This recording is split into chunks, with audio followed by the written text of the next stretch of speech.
12 December মাথায় গুলিবিদ্ধ হন ওসমান হাদি। 12 ফেব্রুয়ারি নির্বাচন অনুষ্ঠিত হয় আর 12 তারিখেই পরাজয় নিশ্চিত হয় পাটোয়ারির। আবার 12 মার্চ স্ট্রোক করেন মির্জা আব্বাস। একই দিন অর্থাৎ 12 মার্চে সংসদের প্রথম অধিবেশন শুরু হয়, যেখানে নির্বাচনী প্রচারণার শুরু থেকে ঢাকা 8 আসনটি ছিল মানুষের বাড়তি আগ্রহের কেন্দ্রে। বলা বাহুল্য, এই আগ্রহের কারণ ছিল প্রয়াত ওসমান হাদি। ইনকিলাব মঞ্চের এই নেতা তার ভিন্নধর্মী প্রচারণা ও বক্তব্য দিয়ে সারা দেশের মানুষের আবেগ কেড়ে নিয়েছিলেন। তবে 12 ডিসেম্বর দুর্বৃত্তের হামলায় তিনি নিহত হলে থেমে যায় তাকে ঘিরে মানুষের প্রত্যাশার জালবোনা।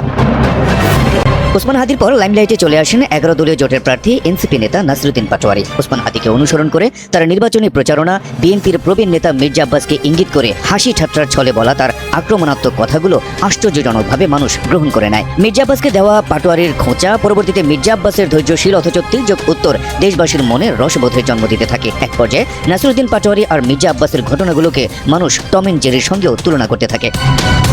অতঃপর 12 ফেব্রুয়ারি অনুষ্ঠিত হয় প্রত্যাশিত নির্বাচন। সেই নির্বাচনে হেরে যান নাসিরুদ্দিন পাটোয়ারি। শুরু থেকেই ঢাকা 8 আসনটি কেড়ে নেওয়া হয়েছে এমন অভিযোগ করলেও শেষ পর্যন্ত বিজয়ী মির্জা আব্বাসকে মেনে নেন নাসিরুদ্দিন পাটোয়ারি। নিজে মনোযোগ দেন দলের বিভিন্ন কর্মসূচিতে। তবে দুর্ভাগ্যজনকভাবে ঢাকা 8 আসনের বিজয়ী প্রবীণ রাজনীতিবিদ মির্জা আব্বাস স্ট্রোক করেন 12 মার্চ। আর সেদিনে বসেছিল ত্রয়োদশ সংসদের প্রথম অধিবেশন। সঙ্গত কারণে 12 মার্চের প্রথম অধিবেশনে যোগ দিতে পারেননি মির্জা আব্বাস। বর্তমানে তার চিকিৎসা চলছে সিঙ্গাপুরের একটি হাসপাতালে। এদিকে ঢাকা 8 আসনের সঙ্গে এই 12 তারিখের একটি অদ্ভুত মিল খুঁজে পেয়েছেন নেটিজেনরা। সেটি হলো 12 ডিসেম্বর মাথায় গুলিবিদ্ধ হন ওসমান হাদি। 12 ফেব্রুয়ারি নির্বাচন অনুষ্ঠিত হয় আর 12 তারিখেই পরাজয় নিশ্চিত হয় পাটোয়ারির। আবার 12 মার্চ স্ট্রোক করেন মির্জা আব্বাস। একই দিন অর্থাৎ 12 মার্চে সংসদের প্রথম অধিবেশন শুরু হয়, যেখানে যেতে পারেননি বিজয়ী মির্জা আব্বাস।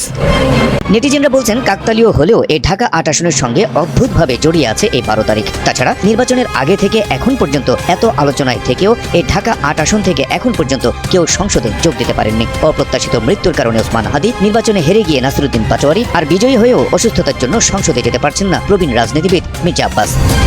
ঢাকা 8-এর সঙ্গে 12 তারিখের সম্পর্ক আর এই আসনের প্রতিনিধি শূন্য সংসদ বিষয়গুলো কাকতালীয় হলেও নেটিজেনদের দাবি এই ঢাকা 8 যেন আলোচনা তৈরি করতেই ভালোবাসে। ঢাকা